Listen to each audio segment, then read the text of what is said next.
happen if you took a moment and just asked yourself what you could do to become more confident instead of going back to the place of comfort?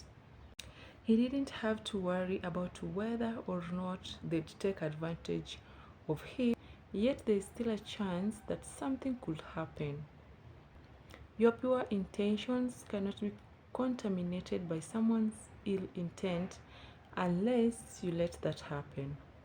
Girl, I tried incorporating him a few times and I hated to admit it at first, but my plans were getting better and better with his input.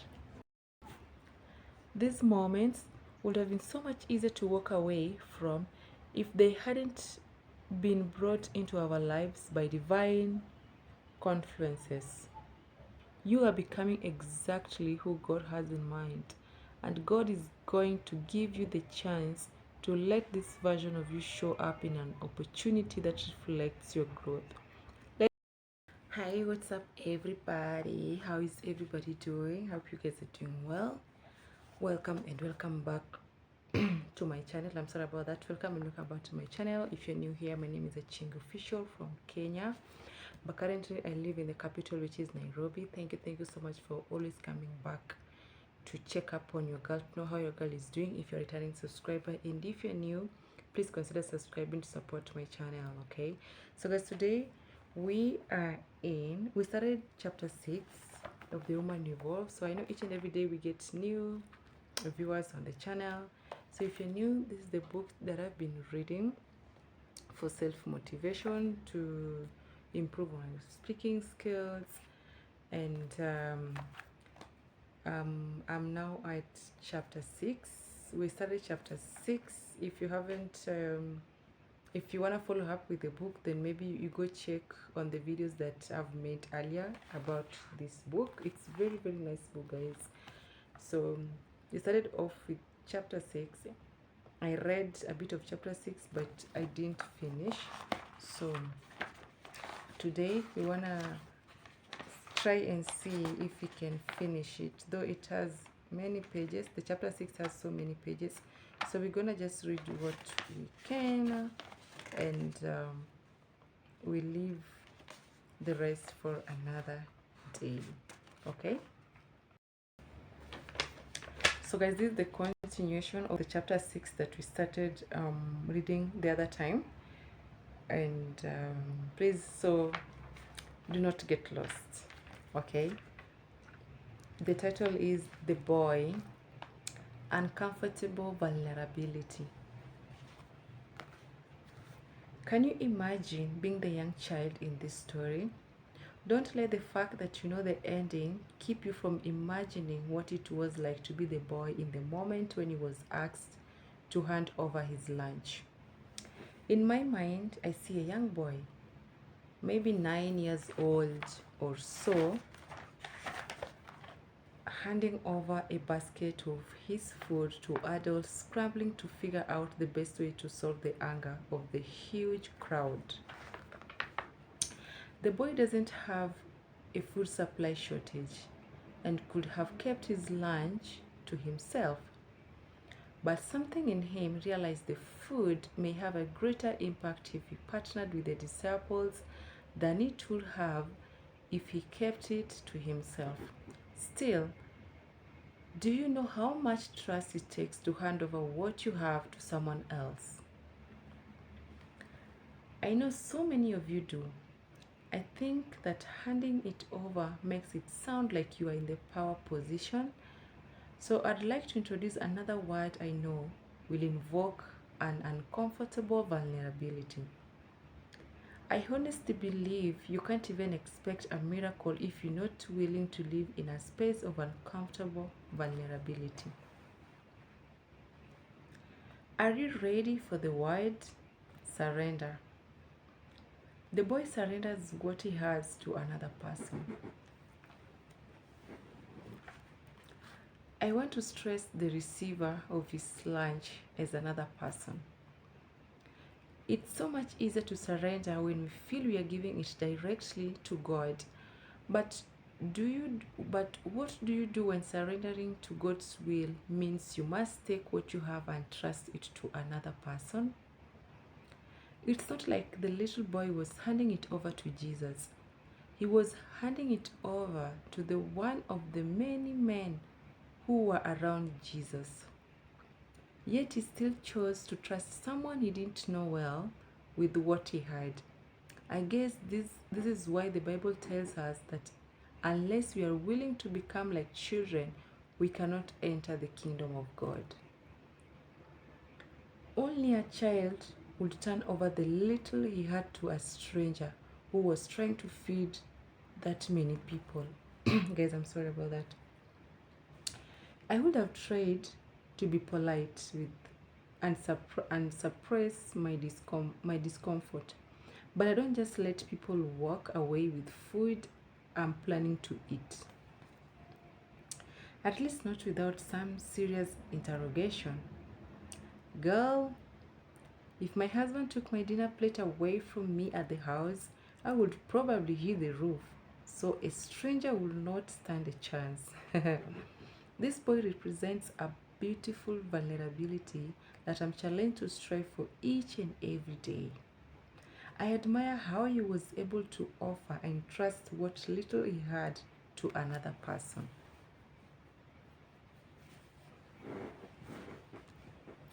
We've made it a habit to be completely honest in this book, so let's not stop now.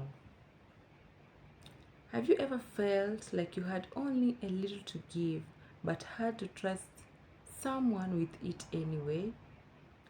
You only have a little forgiveness, you only have a little faith, you only have a little strategy, you only have a little trust, you only have a little talent, you only have a little space in your life. You see, when you feel like you have an abundance, giving it away is easy. But when you have only a little, it's not so easy to give it away. Giving your little is easier when the giving is your idea.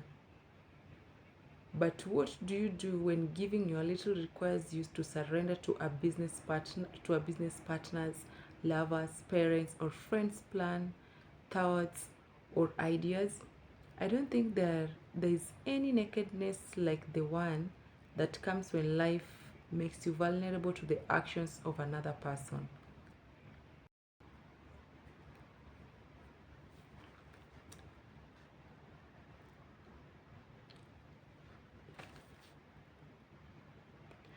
Yet, because we were created to exist dependent on one another, there will be moments when you can't move forward unless you're willing to give your little to someone else. The boy is about to learn the value and cost of partnership. In business, partnerships are successful when each party has something to lose. On the other hand, partnership without vulnerability can't produce success. Vulnerability is the act of letting someone else see you a little that doesn't seem like enough, and then trusting that little bit to them. When the right person sees it, they will strategize with you on how to increase it. But too often, the wrong person sees it before the right person does. That experience teaches us to never show our little again. This would be perfectly fine if we weren't on a mission to continue to increase and flourish. But because we are, there comes a moment when the only way that we can find a way forward is if we are willing to partner with someone who proves themselves worthy of having access to our little. My ability to move forward has not been devoid of uncomfortable vulnerability. I've experienced nerves and anxiety while revealing my shortcomings to another person or entity with the hope that partnering with them would conceal the areas of my deficiency. In a business relationship, this type of partnership is commonly referred to as a merger. It's when two companies merge together to combine their strengths and overcome their obstacles. I experienced this for the first time in 2018. My social media presence was growing, but my ability to truly serve the people who were being transformed by my messages was limited to the internet. That's when I knew I needed to host a conference that would allow me to serve God in supporting their transformation.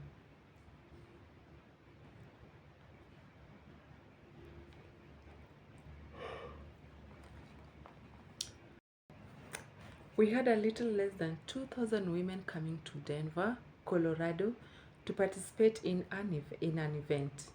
I had at least 10 times that number of women write telling me they couldn't leave their families, were afraid of flying, or wish they could come to their cities instead. I decided to test the theory and truncated our 2-day conference experience into 90 events around the country. I had the vision, but I didn't actually have the staff, knowledge, experience, or know how to pull it off. I partnered with a company that could make up for the areas where I had too little. Sometimes we think we need to put our vision on pause until we can hire the team who can manifest it, not realizing that manifestation may come through partnership. When you have a history of having to get things done on your own, you become conditioned to believing that's the only way you'll ever get anything done. That's simply not true. And until you abandon that notion, you may stay limited in how you are able to get the greatest impact. No one has ever built anything alone. Even Jesus had disciples who helped him fulfill his mission on the earth. There will come a point when you must be willing to let someone into the parts of your life that are not developed so you can experience increase. That sounds so cute and practical for business, but honey, believe me, it's not nearly as easy when you are in relationship.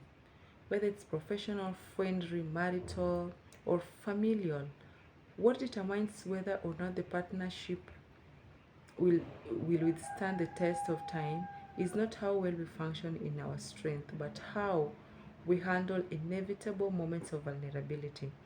How do you come to a place where you are able to share yourself without fear of rejection? That can only occur when you've learned to no longer reject yourself. You can't expect another person to do for you what you have been unable to do yourself.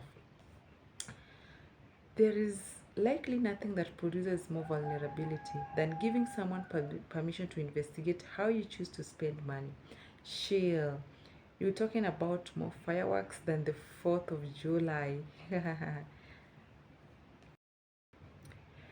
A 2017 study by Ramsey Solutions, the state of finances in the American household, revealed that disagreements about money were the second leading cause of divorce. Infidelity was number one. If this statistic is true, I think it has less to do with how we choose to spend money and more to do with what spending reveals about the priorities of the person in the marriage.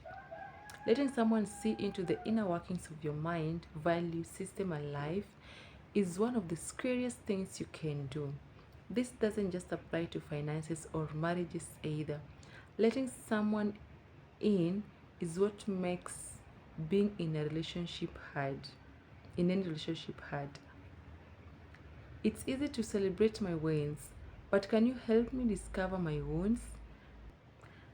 I read a poem once that went, I want you to love me the way that I would love me if I were you. Exposing yourself to receive someone else's love is not much different from the little boy offering his lunch to the disciples with no idea what will happen next. I believe a few contributors made it easier for him to turn his lunch over, which I think will also make it easier when you turn your little over to someone else. The boy understood where he was. You've got to know where you are in life when you are giving your little away. Giving yourself away is not something you do when you are lost and confused, because you could be giving yourself away to someone just as lost and confused as you are. The Lord and the disciples made a mutual sacrifice to be where they were. They weren't in a convenient location hearing Jesus, but rather pushed far away from the town in pursuit of receiving a word. He didn't have to worry about whether or not they'd take advantage of him or rob him of his lunch, because the environment of integrity that brought them together would reveal any wrong before it came to fruition. Who will dare steal in front of Jesus and think they could get away with it? That's going to help someone who may be afraid that someone will take advantage of them. Now, it is true, just because you operate in integrity doesn't always mean the person you surrender to is. You can complete all the proper due diligence and feel confident the person's consistency allows you to move forward, yet there is still a chance that something could happen. I hope, though, you'll find peace in knowing that God judges each of us based on the character of our hearts. Your pure intentions cannot be contaminated by someone's ill intent unless you let that happen. What's done in the dark will come to light.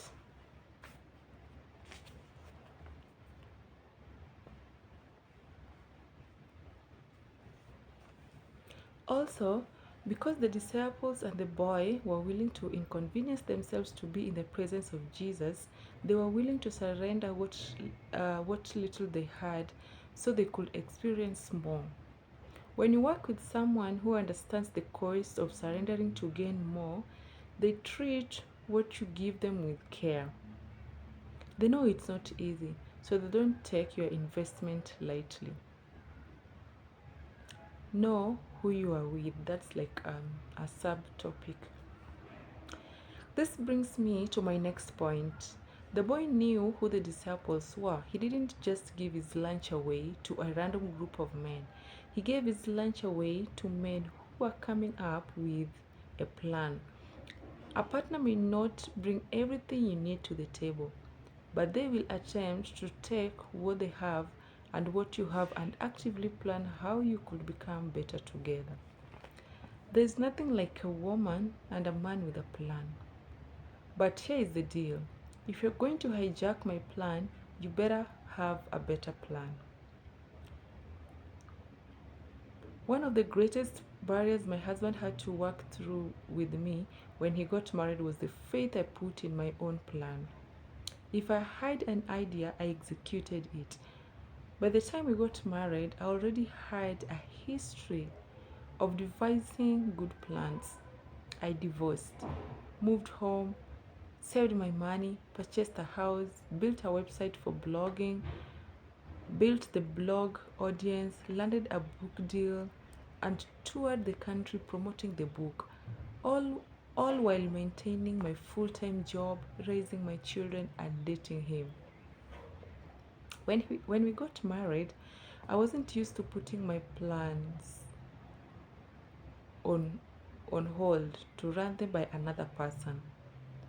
After a couple of years of conversations, I realized that my husband wasn't frustrated that I was doing things without his permission, or because he didn't have faith in my decisions. My husband was frustrated because he believed that together we could make a better plan. Girl, I tried incorporating him a few times and I hated to admit it at first, but my plans were getting better and better with his input. Surrender, sorry, surrendering your plan so it can be expanded does not mean your original plan was bound to fail. It means that you value the wisdom of another person and don't want to miss out on an opportunity to turn your good to great. For instance, with the help and insight of another person, you can make a more informed decision about what you're supposed to do next. One of the things I respect about the company I partnered with for the tour is that even on our initial call, they weren't just surveying what I wanted. I could tell they were devising a plan. You receive a certain energy from someone who looks at your little and sees potential. As a parent, my job is to look at where my children have little to work with and help them increase the little or navigate the world with the little they have. Whether you're considering a potential business partner or navigating a relationship, it will not be successful unless you expose your vulnerabilities. Do not, however, expose your vulnerabilities until you are sure you're exposing them to someone who honors what you're offering, someone who won't violate it with greed, jealousy, or envy. This is like a sub topic again. Know what you have. The last thing I want to share about the boy with the lunch is that he had an awareness of what he was carrying. What he had may not have been enough to feed the 5,000 plus people, but it was more than enough for him. Don't ever let someone make you feel so uncomfortable with your little in comparison to their ability that you cease to remember that your little is more than enough for you. Girl, you know that just set you free. Read that last sentence until the revelation makes you get up and run a victory lap around the room.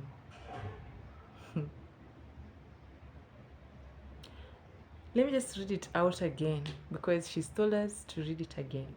Don't ever let someone make you feel so uncomfortable with your little in comparison to their ability that you cease to remember that your little is more than enough for you.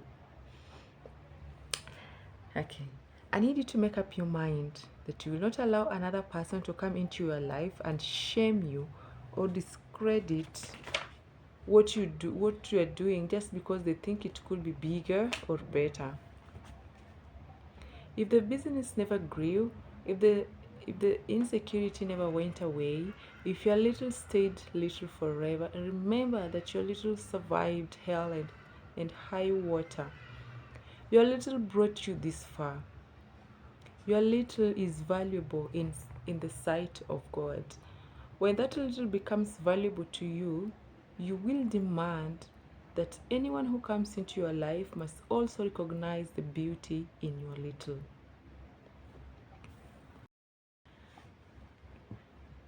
A sub topic: the disciples under-resourced. Now that we've taken a moment to acknowledge the challenge the young boy overcame in order to become vulnerable enough to offer his little, we need to talk about the disciples.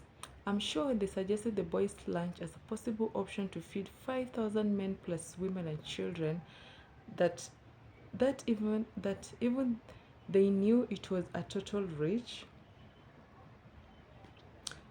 To put in plainly, the disciples were under-resourced for the mission at hand. Can you imagine walking with Jesus and watching him perform miracle after miracle for other people? Yet when it's time for another miracle to be performed, he doesn't count on what he can do, but rather challenges you to see what you can do.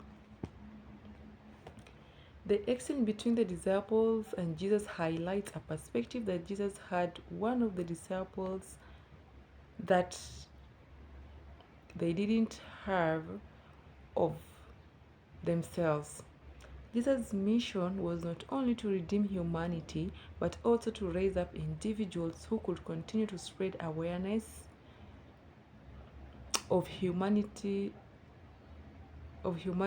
ability to rise above fear, anxiety, insecurity, shame, pride, ego, and all the other bitter fruit that the serpent planted in the garden. The disciples were content in following Jesus, but Jesus wanted them to come to a place where they recognized they had access to the power working within him. This is a hard concept to grasp when you've only ever seen yourself through the lens of your ability. Every now and then, there comes a moment when you are placed in a position that lays such a high demand on you that it makes you begin to wonder if God is trying to tell you something about yourself that you don't quite know. You know how we sometimes reject opportunities because we feel unqualified or inadequate to fulfill them? That that's got to stop, friend. Instead of thinking about all the reasons you shouldn't be in the circumstance, what would happen if you took a moment and just asked yourself what you could do to become more confident instead of going back to the place of comfort? This isn't all of you reading this book, but someone reading this book would have failed in his test Jesus gave the disciples. I can see the teeth sucking, lips smacking, head scratching, confused look on your face right now. Man, Jesus is tripping. He's the one who does the miracles. Why are we trying to feed all these folks anyway, where they can walk themselves right back down to the city and feed themselves? I quit. I don't know if I would have straight up quit, but I definitely would have been giving an ever so slight side eye. Whether you're shaking your head in agreement or disapproval at the reaction, I think you should consider something. Has there ever been a moment in your life when you were placed in a position to do something that seemed bigger than you, and instead of trusting that you could learn as you go, you decided to shrink back to what you know? I feel like I've seen this play out in many different ways in my personal cycle.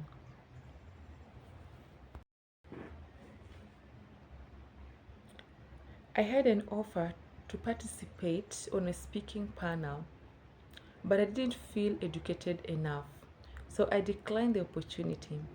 I've had friends back out of relationships that were making demands on their need to communicate instead of them shutting down as they usually did. I've known business colleagues who had ideas but couldn't obtain the resources to make them a reality.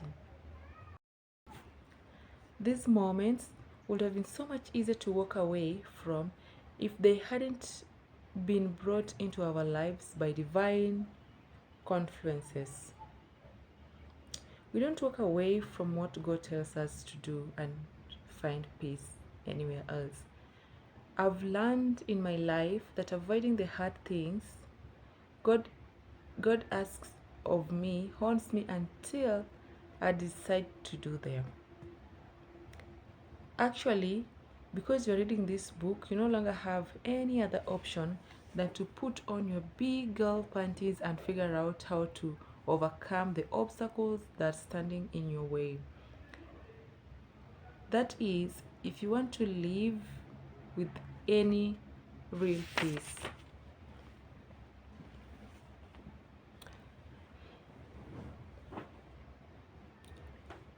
And just in case a wall of fear is trying to invade your mind right now with thoughts that you shrank back the time before and have missed any chance to ever do it again the right way, you should know that you're not the same person you were in that previous situation. The you that you were before may have allowed fear to control her destiny, but the version of you is no longer driving the car. You are coming into the awareness of your fullness.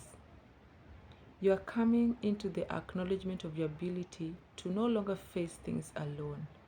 You are becoming exactly who God has in mind, and God is going to give you the chance to let this version of you show up in an opportunity that reflects your growth. Let's prepare you for that moment.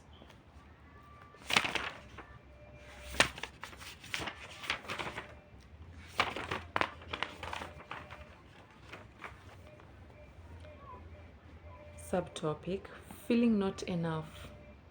I've heard this proverb spoken over and over again. Your gift will make room for you and bring you before great men. This sounds good in theory, but when you aren't sure about the value of your gift in the face of great men, it can be unnerving. Sometimes we have the faith to exercise our gift, but we haven't learned to trust its value fully, especially when it's being evaluated by great men. When your faith brings you into a situation that feels greater than you, it can be overwhelming. When you feel like there's a possibility you are not educated, experienced, connected, exposed, or polished enough, you must recognize that all those moments come down to not feeling like you have the proper resources. Gaining wisdom and education so you can become well versed for your present circumstance does not mean you're no longer being authentic. Being authentic doesn't mean you'll never grow and change.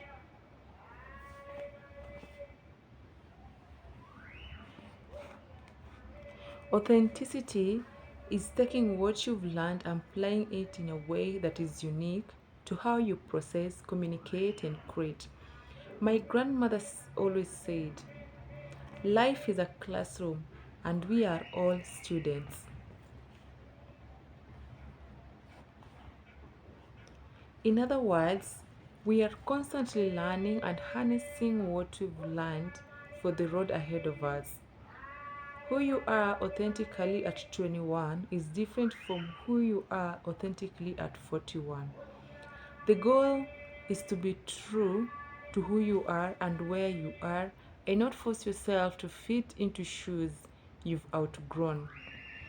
I don't think there's a community more affected by being under resourced than educators in underserved communities. This was highlighted during the COVID-19 pandemic. Due to the ban on large gatherings, students were relegated to home education. For most families, making the transition was challenging. Education now depends heavily on technology and parental oversight. There was a glaring issue, however, that needed to be addressed in underserved communities where laptops, computers, tablets, and internet services are not as prevalent. The ability to move education exclusively online was nearly impossible. Proper funding for electronic devices and training the students to utilize those devices was an even greater challenge. This highlighted an issue that educators have been grappling with for years. Being under resourced in an ever changing world risks leaving a generation of students ill equipped to maximize their potential. In response to this dilemma, many teachers moved to districts where funding was more readily available, but other teachers chose to find creative ways to overcome being under-resourced. By partnering with parents, organizations, and local colleges, teachers found ways to get students the care they needed so they could reach the benchmarks to prepare them to establish successful career paths. By employing unconventional methods, they were able to overcome their under-resourcing. A subtopic, working it out. Let's take a page from those educators' books and apply it to your life.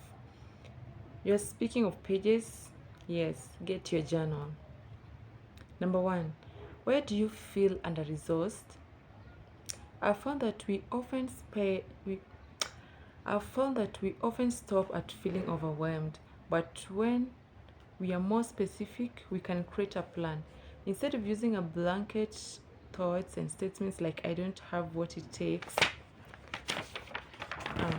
try to get specific about where and what you lack for a specific task.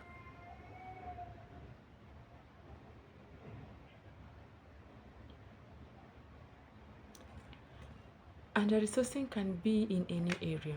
In a corporate setting, you may feel like you're not qualified for the role or promotion that you'd like.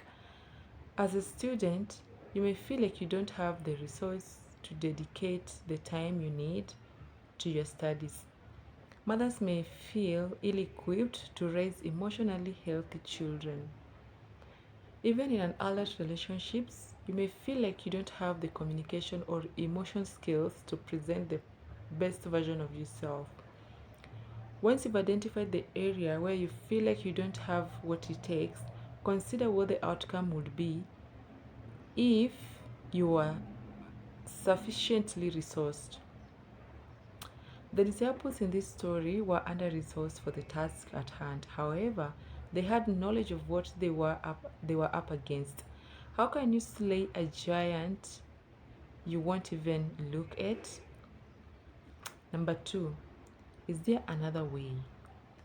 I believed the most admirable thing the disciples did after taking into consideration what they were up against was that they then began looking for unconventional methods of accomplishing their goal.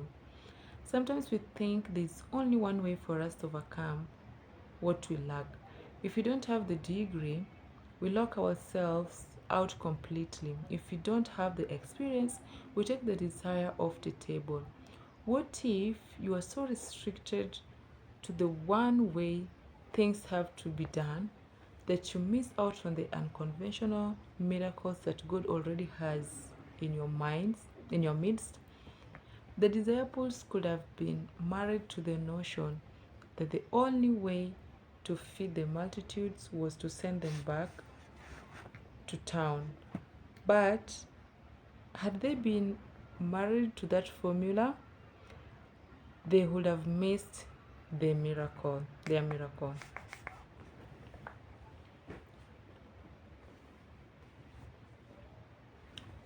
What does it mean to begin looking at conventional methods? It means that we have to be willing to ask God if there's something already available that could assist us in becoming better prepared. Taking inventory of what you do have instead of lamenting over what you don't have. I don't know your unique circumstances, but here are a few tips that have helped me.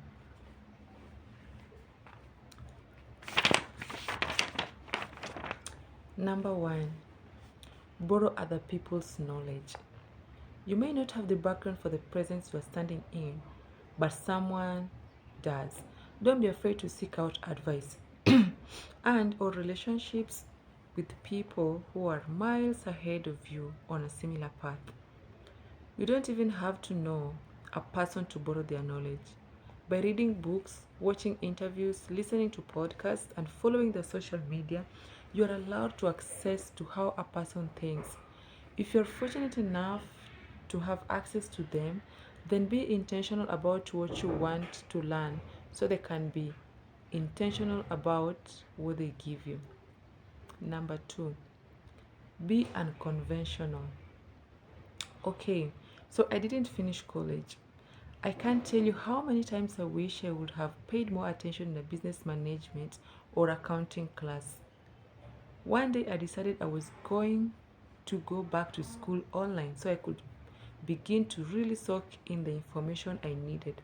I started looking at the time commitment it would require, and your girl got nervous.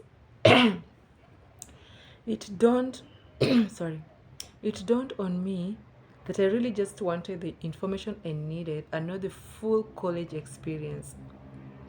I started looking up the textbooks for business management classes, ordered them online, and began teaching myself principles in business management.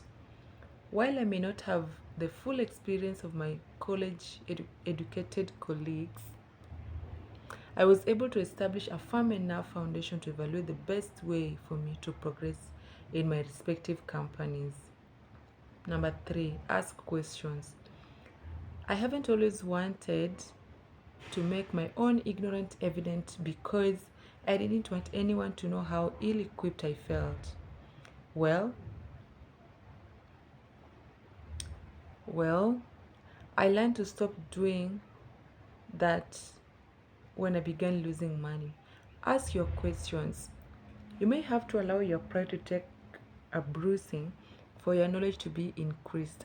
Perhaps it's not in a room where everyone can hear it, but make sure to jot down questions as they come up and then speak with a peer or superior at their earliest convenience to get answers to those questions. I consider myself a slow processor. Um, so sometimes I have to ask random questions to paint the full picture in my head.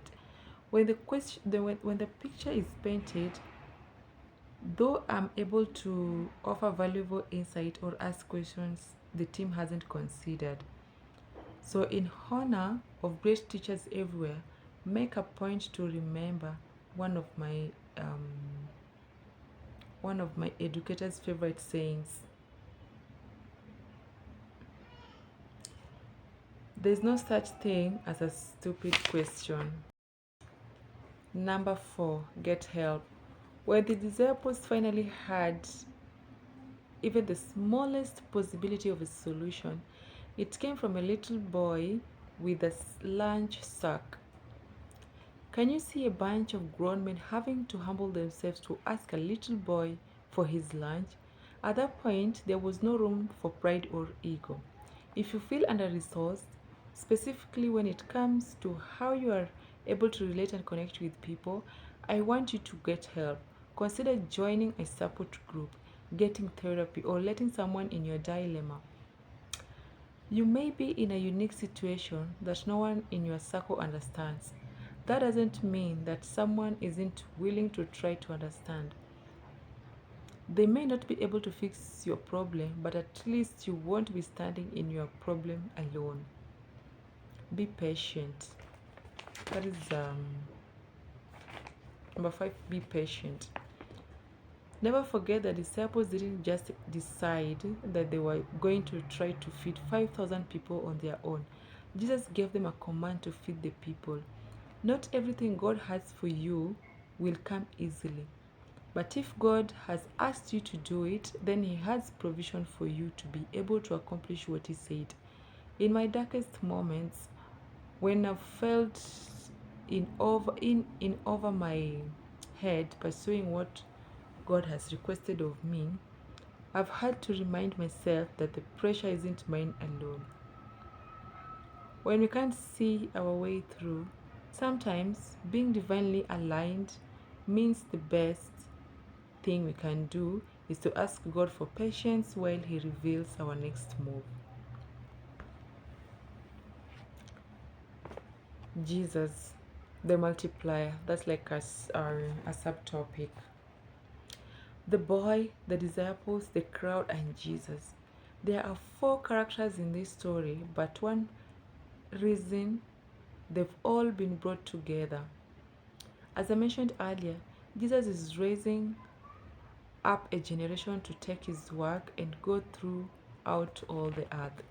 He plans to multiply who he is in the earth. I believe this is one of the most important miracles in the Bible because it speaks to God's desire for us to understand multiplication. I know this chapter took us a bit away from Eve. But in Genesis, God said to be fruitful and multiply. He never said to be fruitful and add. When God does math, it never adds up because it's always about multiplication. The disciples didn't realize that when they were telling Jesus what they had in the boy's lunch, the little. They actually had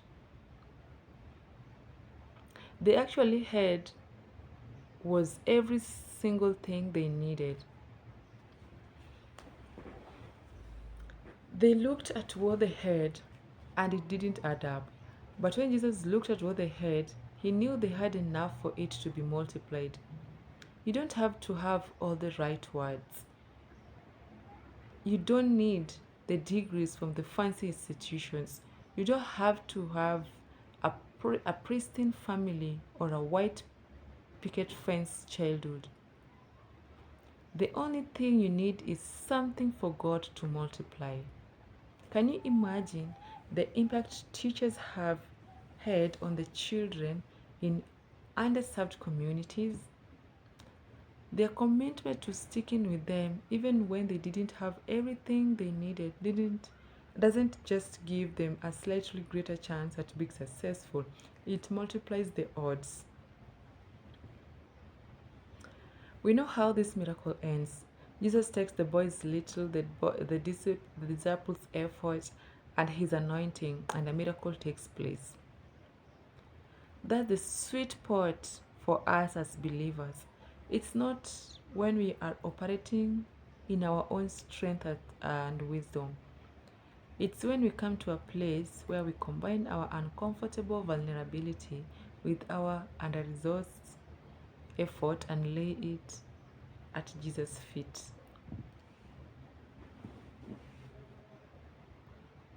Never forget that God sees what you can't see.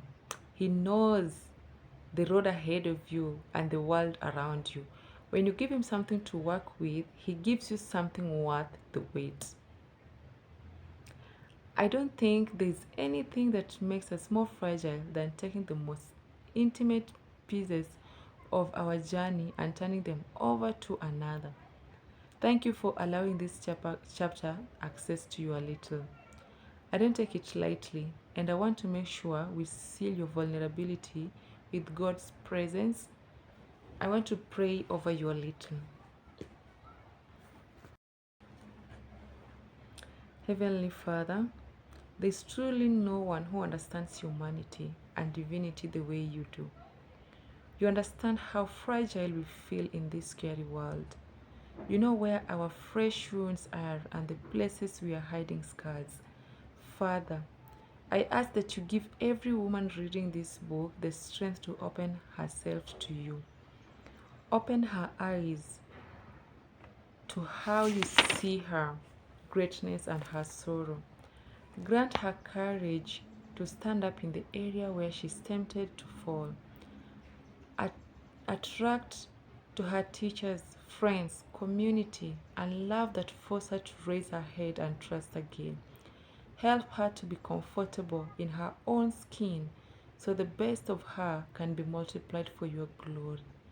Amen. Guys, that is it. I want to thank you so much, guys, for watching this video till the end. I hope you've learned something new. I've hoped you've grabbed something, you know. I hope this this this chapter has helped you realize who you are. Okay, so we're gonna end at that. That was chapter 6. We're already done with chapter 6. So tomorrow we'll be doing the chapter 7. Then we'll see how everything goes, okay? Until next time, you guys. Bye. Make sure you comment. Make sure you like the video. See you on to the next.